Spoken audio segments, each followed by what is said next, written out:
de nous écouter sur les réseaux synchronisés de Radio Mali. Il est 13h.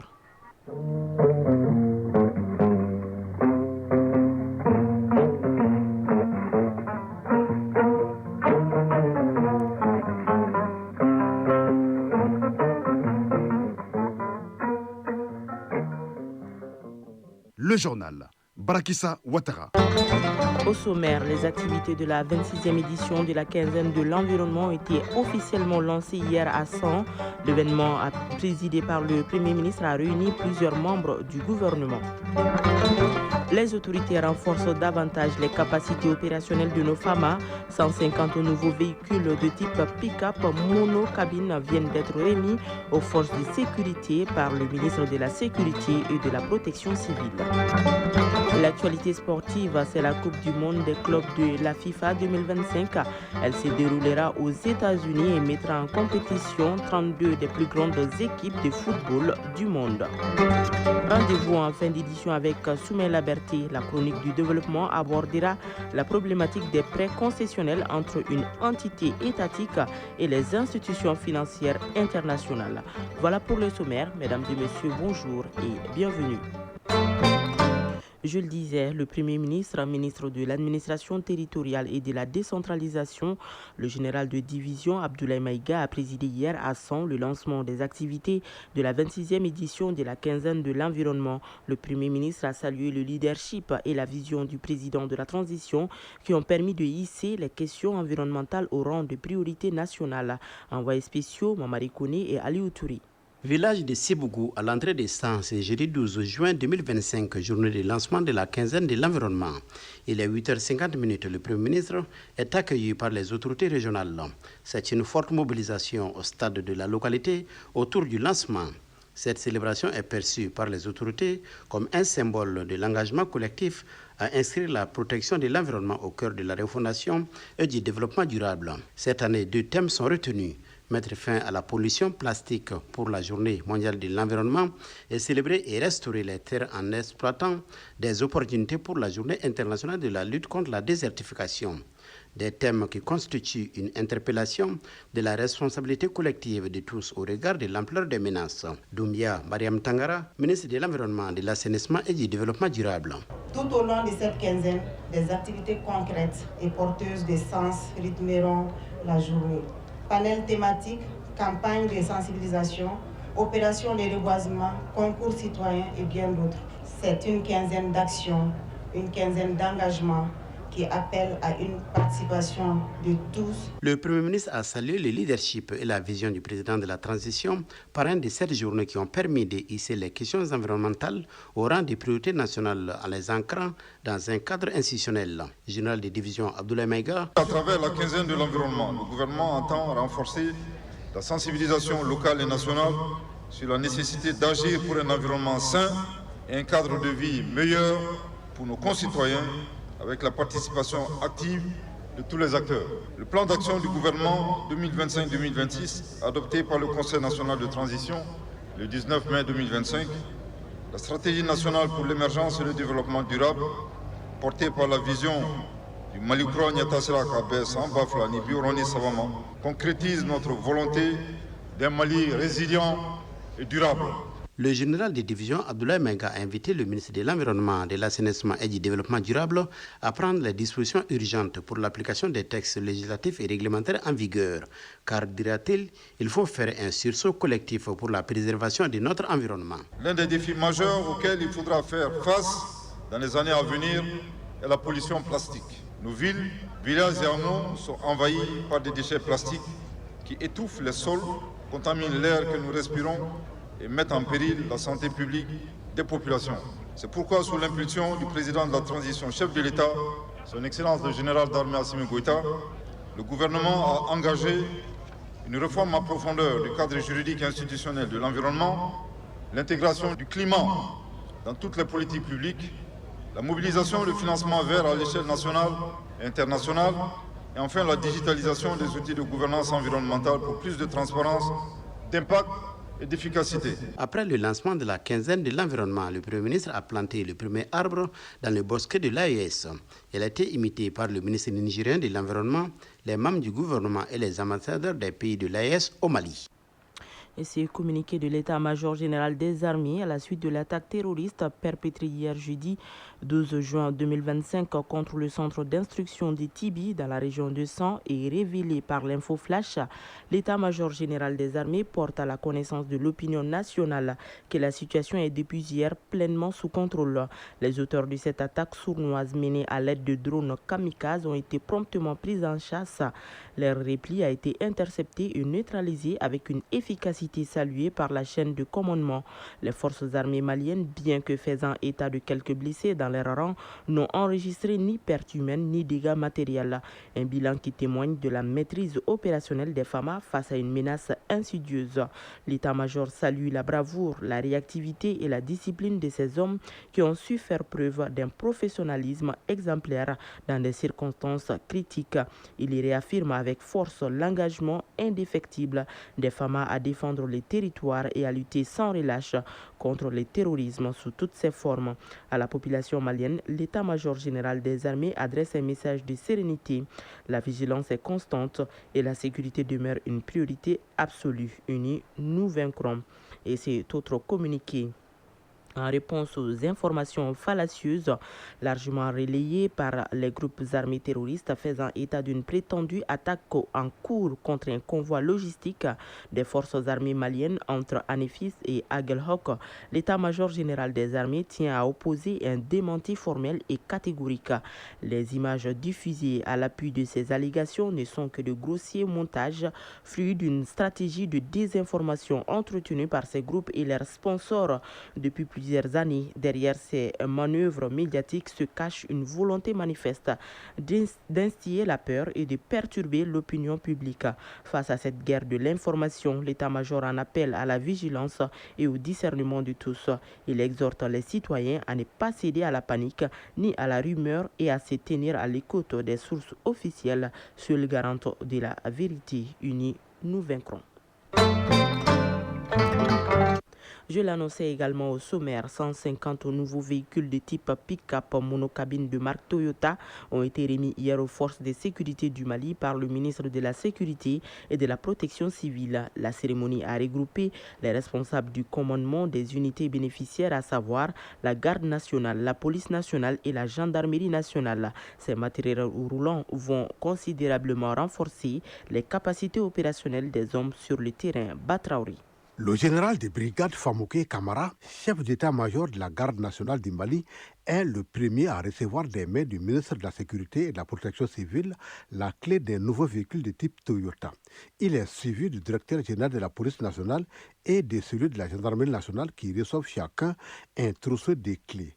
Par ces gestes, le ministre Daoud Ali Mohamedine met 150 nouveaux véhicules à la disposition des forces de sécurité du Mali. Une manifestation de la volonté des autorités du Mali de renforcer les capacités opérationnelles des hommes sur le terrain. Général de division Daoud Ali Mohamedine, ministre de la Sécurité et de la Protection civile. Ces moyens roulants ici exposés sont un lot de véhicules tout neufs de type pick-up monocabine Toyota, entièrement acquis sur financement du budget national. Le général de brigade Famouké Kamara, chef d'état-major de la Garde nationale du Mali et porte-parole des bénéficiaires. C'est vraiment une réjouissance pour nous et surtout une grande confiance, une grande confirmation de tout ce qui a été dit parce que ces véhicules que nous recevons aujourd'hui ont sans doute précédé la répartition de plus de 700 engins, dont des véhicules et des motos à la police, à la Garde nationale et la Gendarmerie nationale. Donc recevoir aujourd'hui 150 autres ne fait que nous réconforter et ça va sans doute faciliter pour nous la présence auprès des populations et la mobilité surtout. Le ministre de la Sécurité et de la Protection civile a salué la détermination des forces de sécurité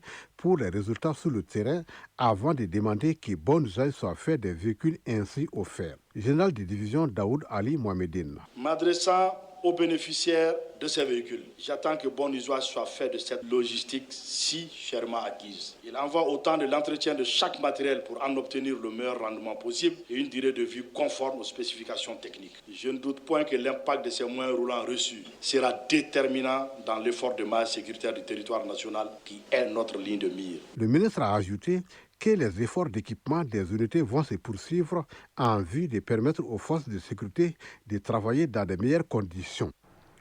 Le ministre de la Justice et des Droits de l'Homme, Garde des Sceaux, a présidé hier la cérémonie d'ouverture de l'atelier de validation du programme décennal de développement du secteur de la justice. Ce programme intègre les activités pour l'amélioration de la justice au bénéfice de la population malienne.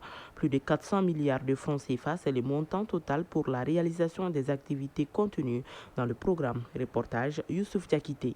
Améliorer tous les segments de la justice en faveur de la population malienne. Voilà la mission principale à laquelle s'attelle le ministère de la Justice, des Droits de l'Homme, Garde des Sceaux. Et c'est ce qui a surtout motivé la mise en route du programme décennal de développement du secteur de la justice. Un programme dont les travaux de validation sont lancés par le ministre de la Justice, représentant le Premier ministre. Le programme en question est financièrement soutenu par le budget national et les partenaires techniques et financiers. Roland Seri, représentant résident du PNID au Mali. L'élaboration d'un programme décennal du développement du secteur de la justice illustre le fort engagement du gouvernement malien à répondre aux aspirations présentes et futures des citoyens pour une justice plus accessible, moderne et respectueuse des droits de toutes et tous. Le ministre de la Justice rassure que le programme décennal de développement du secteur de la justice apportera des réponses concrètes aux préoccupations et de la justice et des justiciables. Mamoudou Kassogué, ministre de la Justice, des Droits de l'Homme, Garde des Sceaux. Le présent projet de programme décennal de développement de la justice soumis à l'examen pour validation des acteurs du secteur de la justice ainsi que des forces vives du pays est sans nul doute la résultante des acquis de la loi d'orientation et de programmation pour le secteur de la justice, qui a été pendant ces 5 dernières années le cadre unique d'intervention de l'État pour le relèvement du secteur. Cette loi, mise en œuvre de 2020 à 2024, traduisait la volonté politique ferme des autorités de la transition de doter la justice malienne des moyens législatifs adéquats ainsi que des ressources humaines, matérielles et financières nécessaires en vue de lui permettre de faire sa mue systémique et fonctionnelle pour l'émergence d'un service public de justice accessible, efficace et résilient au service du peuple et des acteurs du développement économique et social. Le gouvernement du Mali a fait de la justice l'un des piliers visant à refonder l'État sur des valeurs permettant de consolider la souveraineté nationale. Revenons sur la 26e édition de la quinzaine de l'environnement. Le REFAMP a organisé une conférence débat sur les thèmes la gestion durable des terres et l'autonomisation des femmes. Il s'agit de renforcer l'information et la sensibilisation sur la thématique en vue de permettre aux femmes de pouvoir restaurer les terres pour garantir la sécurité alimentaire dans notre pays. Reportage Aïssata Saliou Maïga. À travers cette conférence débat, le réseau des femmes africaines, ministres et parlementaires du Mali, entend mieux renforcer l'information et la sensibilisation autour du thème la gestion durable des terres et l'autonomisation des femmes. Le REFAMP veut ainsi trouver des voies et moyens permettant aux femmes d'assurer leur autonomisation. Maïga Sinadamba, présidente de REFAMP. L'autonomisation des femmes joue un rôle crucial dans la gestion des terres dégradées. En leur donnant accès à la propriété foncière, aux ressources et à des droits égaux, elles peuvent contribuer significativement à la restauration et à la conservation des sols. Quant à l'agriculture et à la production alimentaire, où les femmes sont souvent majoritaires, nous constatons que ces secteurs sont particulièrement touchés par la dégradation des terres. De ce fait, l'autonomisation du monde féminin peut améliorer la résilience des communautés rurales face au changement climatique. Cette initiative du REFAMP constitue à la fois un appui à la lutte contre la dégradation des terres et aux actions du département en charge de l'environnement. Aïssata Sissé, conseillère technique au ministère en charge de l'environnement, de l'assainissement et du développement durable. La gestion des terres dégradées et la lutte pour l'autonomisation des femmes dans un contexte de terres dégradées permet une meilleure gestion et restauration des sols, renforce la sécurité alimentaire et contribue à l'amélioration des conditions de vie des populations rurales, l'amélioration de la gestion et de la restauration des sols. Ce cadre d'échange s'inscrit dans le cadre de la 26e édition de la quinzaine de l'environnement, célébrée chaque année. À Badiangara, sur le plateau d'Ogon, l'organisation Action pour la promotion humaine APH, un partenariat avec Miserior d'Allemagne et Caritas Suisse, tient une foire agricole dédiée aux semences paysannes. L'objectif de cette foire est de comparer les performances et les caractéristiques des différentes espèces locales. Environ 4000 ménages de 56 villages de 7 communes participent à cette initiative soutenue par les autorités locales de Badiangara. Le compte rendu de Agibou Koulibaly, Mahamadou Sidibé et Oumar Guindo. Cette foire paysanne vise à renforcer la résilience accrue des populations de la zone d'intervention du projet à travers l'exposition des semences de variétés de cultures résistantes aux effets des changements climatiques. Il s'agit du mil, sorgho, niébé, gombo, les légumineuses et les oléagineuses. Moussa Tembeli, adjoint au maire de la commune urbaine de Badiangara. Face aux effets climatiques, vous avez vu, on a vu beaucoup de variétés ici, des légumineuses, des variétés céréalières que nous avons vues qui sont en train aussi de nous aider. Si PAMA ça ne va pas, quel procédé il faut le faire? Aujourd'hui, si ici vous plantez un arbre, vous cultivez, vous voyez que ça ne va pas, ce n'est pas là. Mais il faut préparer également l'environnement. Et il y a beaucoup qui ont demandé certaines variétés pour aller expérimenter dans d'autres zones qui ne sont pas des zones rocailleuses, des zones sableuses ou des zones argileuses. Ignace Kassongue, directeur de Action de promotion humaine à Badiangara. Les semences permettent d'abord de subvenir aux besoins alimentaires. Et notre vision, c'est satisfaire l'autosuffisance alimentaire pour que tous les ménages puissent avoir à manger et ne pas se dépendre des ONG et des autorités ou des donateurs ne sont pas là tout le temps, alors que les paysans ils doivent avoir leur nourriture eux-mêmes. Et les semences locales sont résistantes au changement climatique. L'événement se veut aussi un espace d'échange entre générations, entre savoir traditionnel et innovation paysanne dans une dynamique de résilience face aux défis climatiques et à la perte de biodiversité.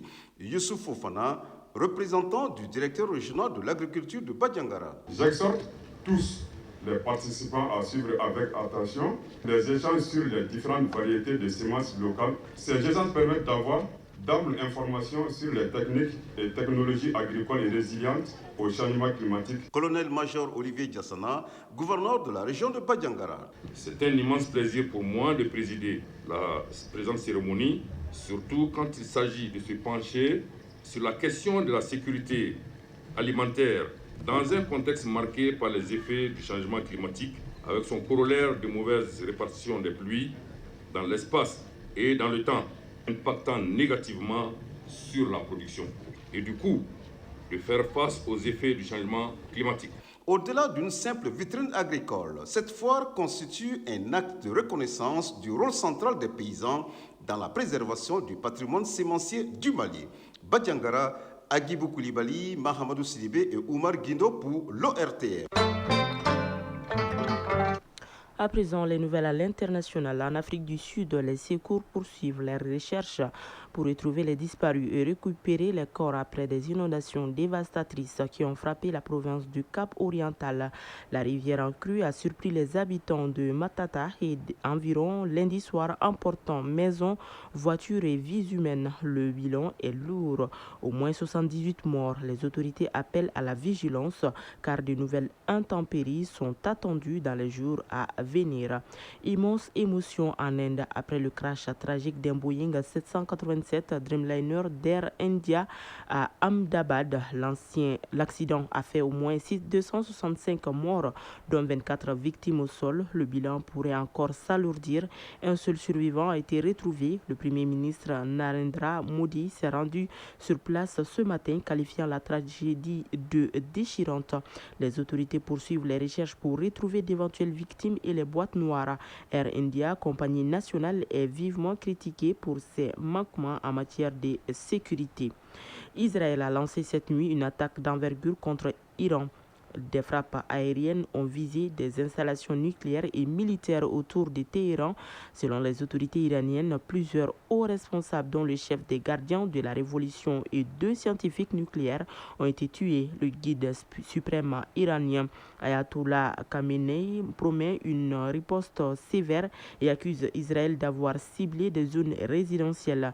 De son côté, le premier ministre israélien Benjamin Netanyahu évoque une frappe réussie contre contre les cerveaux du programme nucléaire iranien, tout en appelant les Israéliens à rester vigilants. L'Assemblée générale de l'ONU exige un cessez-le-feu immédiat et permanent dans la bande de Gaza. 149 pays ont voté pour, 12 contre, dont les États-Unis et Israël, de plus en plus isolés diplomatiquement. Le texte symbolique mais non contraignant appelle aussi à la libération des otages du Hamas, au retour des prisonniers palestiniens et au retrait total des forces israéliennes de Gaza. Israël dénonce une résolution biaisée. Les pays arabes parlent d'une urgence morale. L'ambassadeur palestinien, lui, appelle à boycotter Israël. Washington met en garde tout pays prenant des mesures anti-israéliennes pourrait en subir les conséquences. Un sommet franco-saoudien sur la paix est prévu la semaine prochaine à New York. Mali Actualité, il est 13h passé de 20 minutes.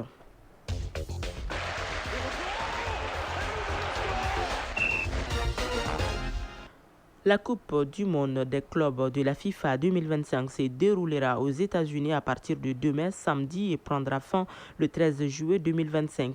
Ce tournoi mettra en compétition 32 des plus grandes équipes de football du monde. Restons en football pour parler cette fois-ci des dames qui joueront la 9e journée de la première division. Cette journée démarre demain samedi avec 2 matchs. Championnat national de Ligue 1 professionnel, la 26e et dernière journée démarrera ce vendredi après-midi. Cet après-midi, le résumé de l'actualité sportive avec Isaac Chinou. Football, championnat national de Ligue 1 professionnel, la 26e et dernière journée démarrera ce vendredi après-midi. Au stade de Mamadou Konaté à 16h30, AFE sera face au Yoriba. Et à 18h15, AS Bakaridian va en découdre avec l'US Boukouba. La journée se poursuivra demain avec toujours au stade Mamadou Konaté à 16h30 le duel entre militaires, un duel qui opposera l'AS Police du Sfax et au stade Ouazin Koulibaly. Bien FC affrontera les 11 créateurs de Nyarela à 16h30 également. Cette 26e journée s'achèvera dimanche avec 3 affiches. L'ASCO jouera contre le Stade de Bamako au stade Mamadou Konaté et l'AS de Bamako s'expliquera avec l'histoire du Mandé relégué à 2 divisions au stade Ouazin Koulibaly et la dernière rencontre se jouera à Bougouni au stade Moussa Diakité UTA. L'US Bougouni sera l'hôte du FC Djira, déjà relégué en division inférieure. Restons en football pour parler cette fois-ci des dames qui joueront la 9e journée de la première division. Cette journée démarre demain samedi avec 2 matchs. L'ASL de Bamako jouera contre les Tigresses de Caille sur le terrain de l'ASL de Bamako. Le tirage de sang sera l'hôte de Sperlion. Suite et fin dimanche avec les affiches AS Police de Bamako, AS Mandé, Centre UFC, Isfas. Et enfin, les Amazones de la commune 5 seront opposés à l'AS Momo de Sikasso. Tournoi Maurice Révélo 2025 en France. Les demi-finales se joueront aujourd'hui vendredi. À 12h, l'Arabie Saoudite affronte le Danemark. À 15h30, la France sera face au Mexique. Les Aigles Espoirs tenteront de décrocher la 5e place face aux Japonais demain samedi à 15h30 au stade du Moulin en France. Et puis la Coupe du monde des clubs de la FIFA 2025 se déroulera aux États-Unis à partir de demain samedi et prendra fin le 13 juillet. Et ce tournoi mettra en compétition 32 des plus grandes équipes du football du monde. Pour la première fois, la compétition rassemblera 32 clubs au lieu de 8 répartis en 8 groupes de 4 équipes chacun. Les 2 meilleures équipes de chaque groupe se qualifieront à la phase des éliminations directes. L'Afrique sera représentée par El Ali d'Égypte, Wydad de Casablanca du Maroc, Espérance Sportive de Tunis et Mollet Sundowns d'Afrique du Sud. Chronique du développement.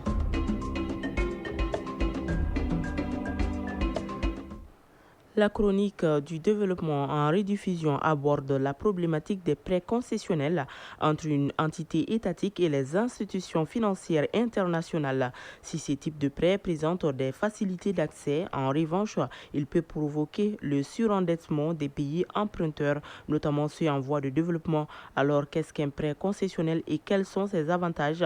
Éléments de réponse dans ce numéro avec Soumaïla Berté et Marc Dambeli. Les transactions financières entre un État et une institution financière internationale se font généralement sous forme de dons ou de prêts. Les prêts sont de plusieurs natures et parmi eux, il y a ce qu'on appelle les prêts concessionnels. Pour mieux comprendre ce type de prêts, écoutons les explications du Dr Mamadou Cissé, économiste. Le prêt concessionnel, pour bien le comprendre, il faut l'opposer au prêt non concessionnel.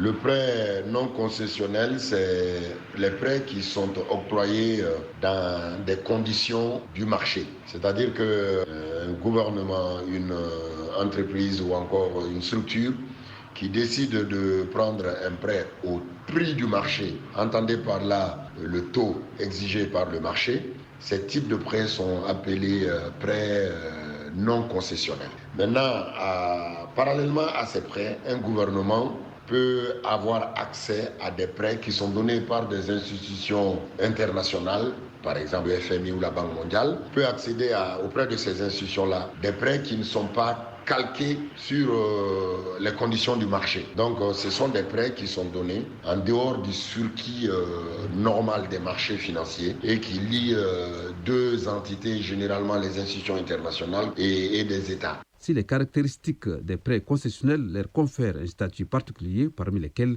l'élément don, alors quelles sont les conditions qu'un pays doit remplir pour accéder à ce type de prêts?